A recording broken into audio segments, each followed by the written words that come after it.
All right, you guys, so I'm going to go over one of these exponential growth problems in detail.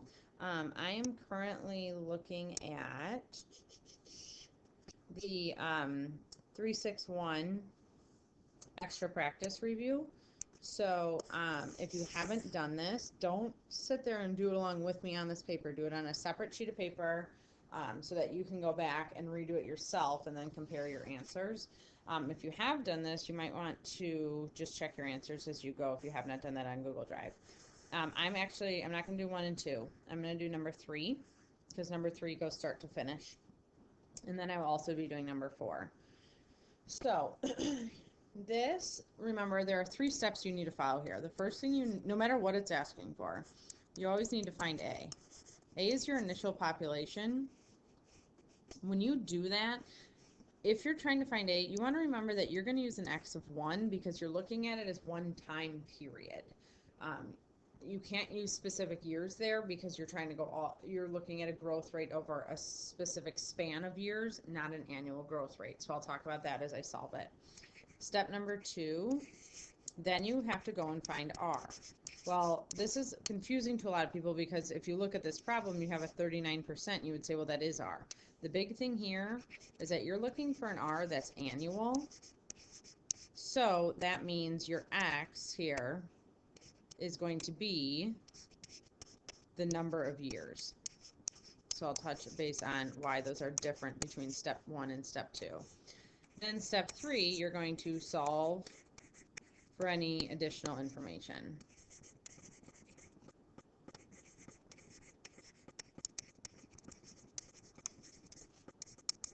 Okay, so whatever they ask for in the problem. And you're going to need to use steps 1 and 2 in order to get to 3. Remember, you have to go through step 1, step 2, step 3 every single time. You might be able to stop if they're only asking for A, great. You might be able to stop if they're only asking for the annual R, great. You might need to go through the whole thing. So that's on you to read the question and figure out what's being asked.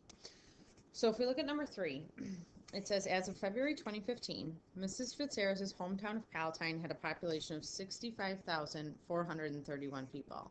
So this is February 2015. Okay, that's right now. Or last year, I guess. This represents an increase of 39% from when she was born there, February 1985.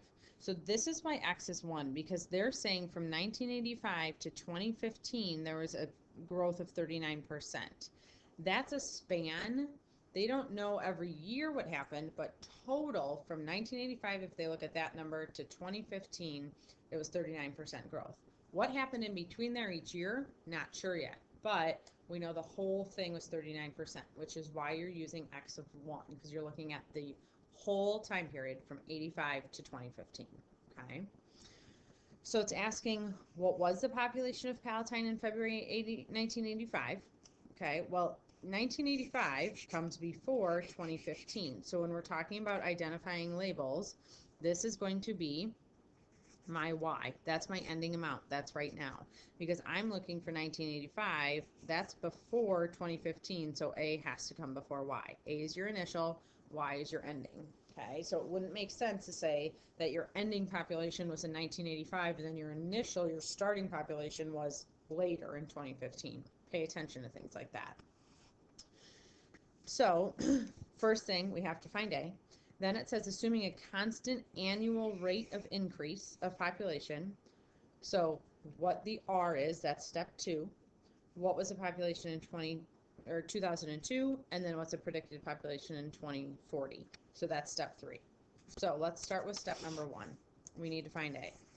Remember, this is all based off of Y equals A times 1 plus R to the X. Okay. So my Y is 65,431 equals, I'm looking for A. I don't know what my initial population is in 1985, but I do know that I had growth, so plus 39%, which remember we write as a decimal, so 0.39 to the first because it's one time period. Okay, so if we clean this up, you have 65,431 equals, all right, well, anything to the first power is itself, right? So 1 plus 0.39 is 1.39. If you raise it to the first power, it doesn't do anything. Then it's just times A. So we divide by 1.39 on both sides. Okay. So we get an A of, let's see here,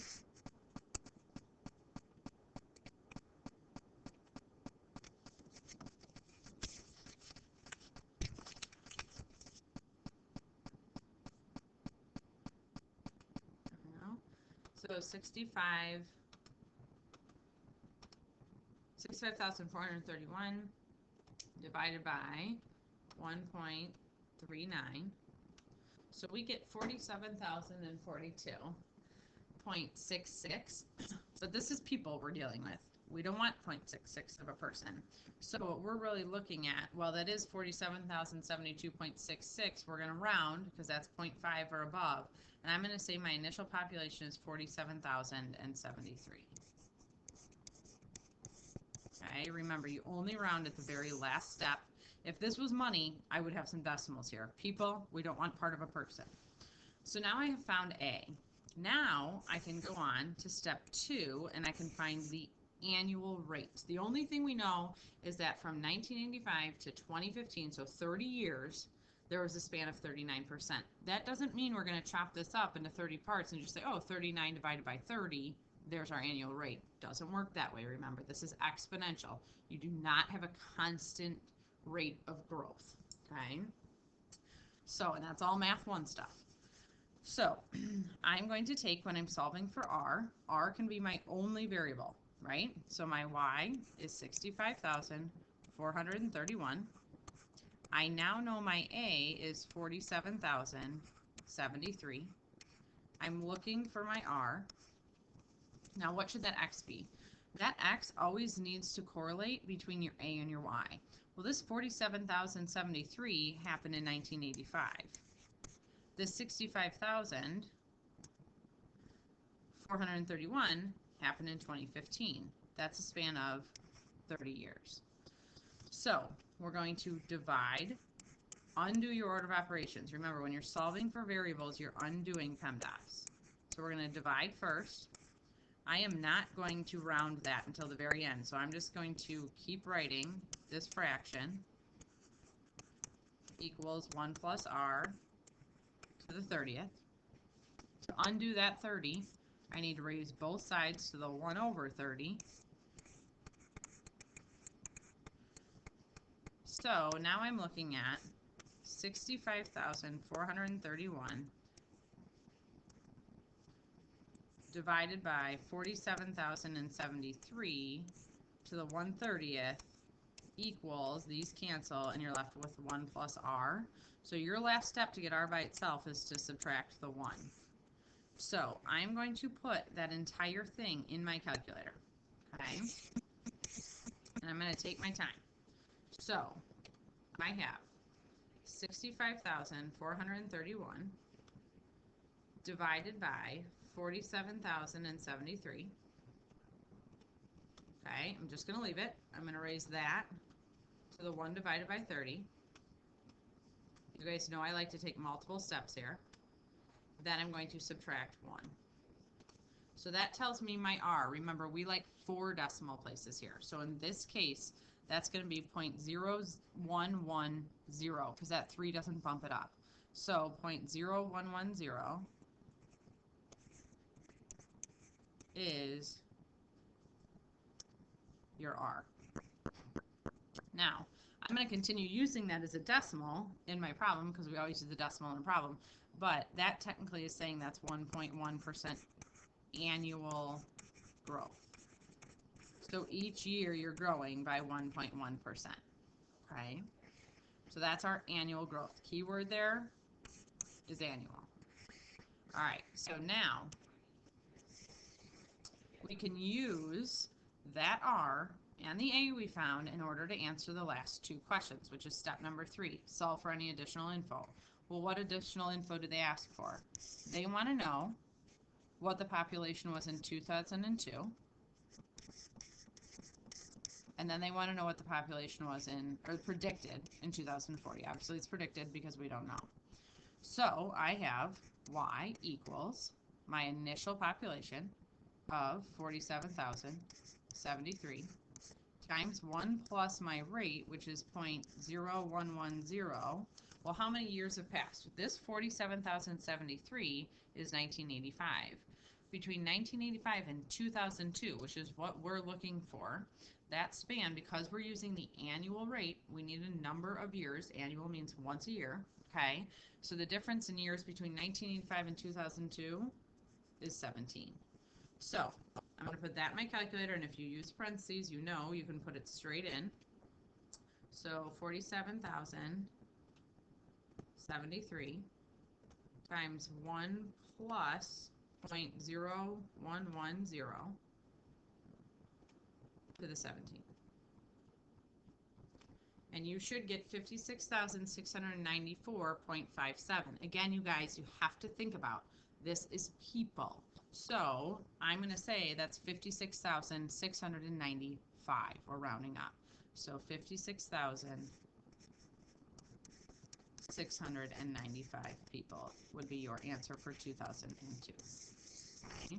Which makes sense. If we're growing, we started in 1985 with about 47,000 people. We said in 2015 there's 65,000 people. Well, kind of right in the middle of that is 56,000 people. That makes sense. You want to check that logic here. If you're getting a number here like 100,000, that doesn't make sense, okay? Because in 2015, it's 65, so you wouldn't go up to 100,000 then come back down. You got to pay attention to that kind of stuff. So you're going to do the exact same thing for 2040. You have y equals the same initial population, 47,073, the same growth rate. We're assuming the same growth rate. That's what it says in the problem. From 1985 to 2040 is a span of 55 years, right? If you're not good with mental math, check your work. 2040 minus 1985. See how old I'm going to be? 55, okay? So boom, so we're going to put that in the calculator. 47,073 times 1 plus 0.0110 to the 55th. So 85,918.2. That's not going to round up, so we're looking at 85,918 people. So that is your predicted population in 2040. So that is how you do those problems start to finish. Now, sometimes, like if you look at problem number 1, they give you the new Audi was bought in April 1998 for $31,000, and then it was worth $10,000. This is your A, and this is your Y. So you don't do step 1.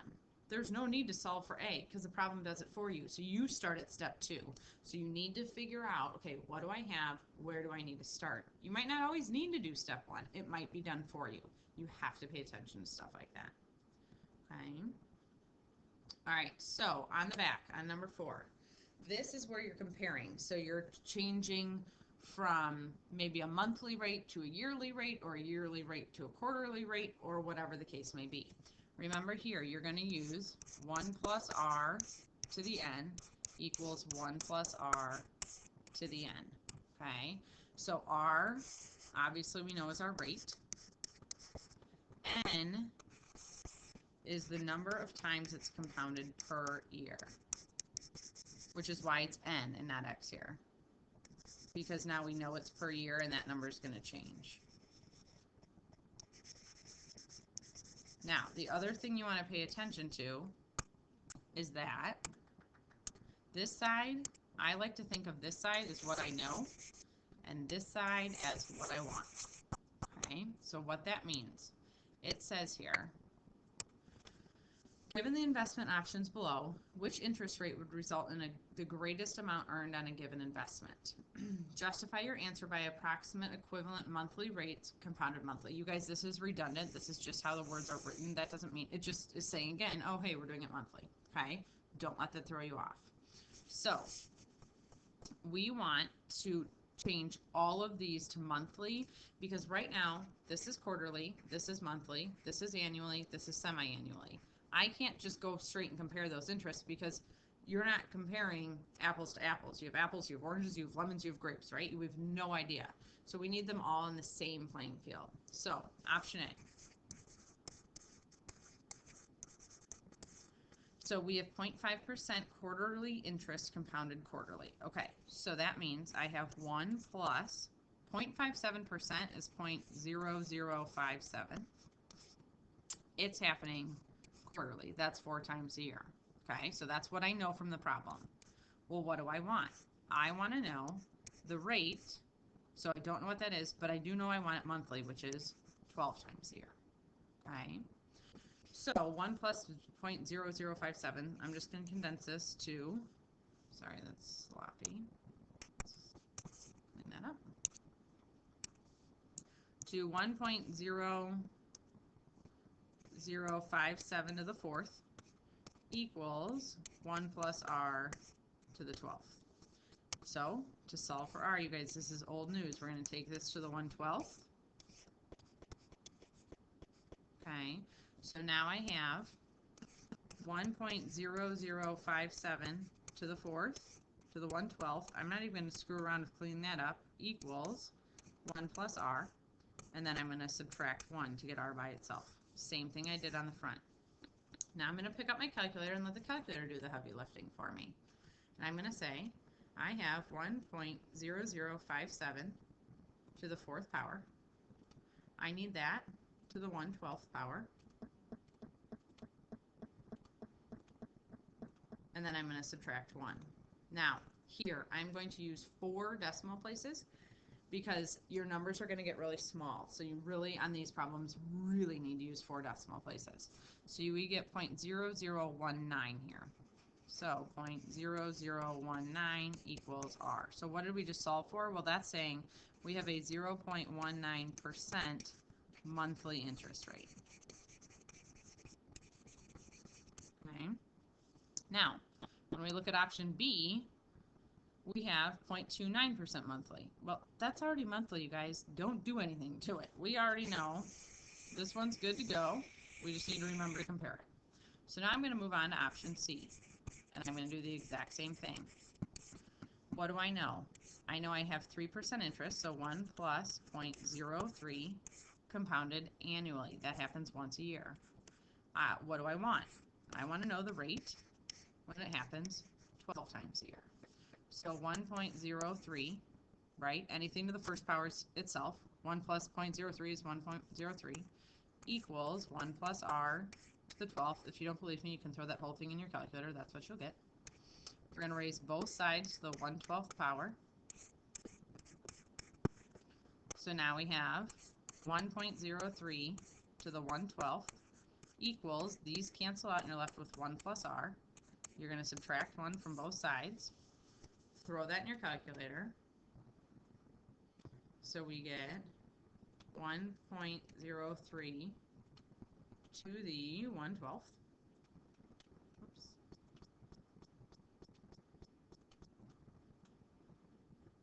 You're going to subtract 1, and we get 0.0025 here.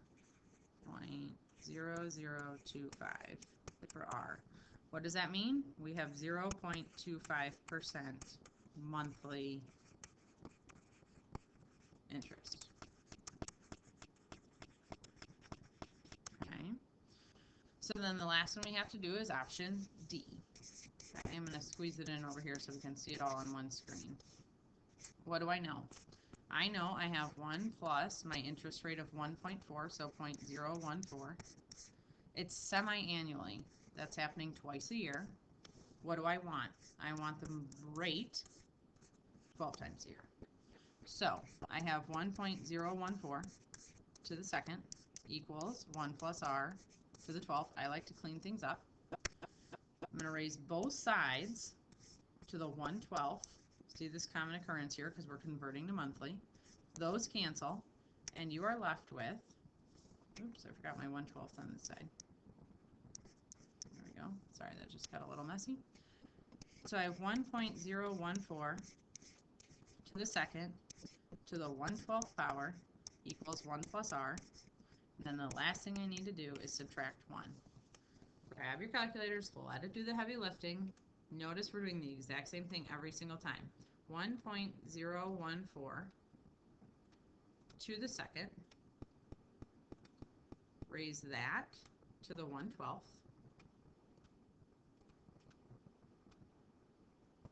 And then you're going to subtract 1. And we end up with 0.0023.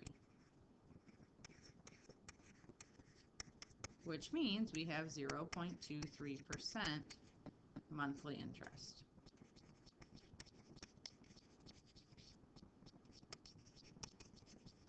Okay, now we can answer this question because the question is saying, given the investment options below, which interest rate would result in the greatest amount earned? Well, you're going to earn more money the more percentage you get. So what are we looking at? Well, option A gets me 0.9% monthly. Option B gets me 0.29% monthly. Option C is 0.25 and option D is 0.23. So what's the biggest number? Option B. So your answer here should be option B because that is the biggest. Okay, so that's how you do the converting problems. It's just this formula. What do you know on the left? What do you want on the right? And if you notice, gee, every single time, you guys, it happens over and over and over again. The R is what you're solving for. The R is what you're solving for. The R is what you're solving for. So this should be your unknown every single time. Okay? So that's how you do converting and exponential growth and decay. Okay? Come see me with any questions.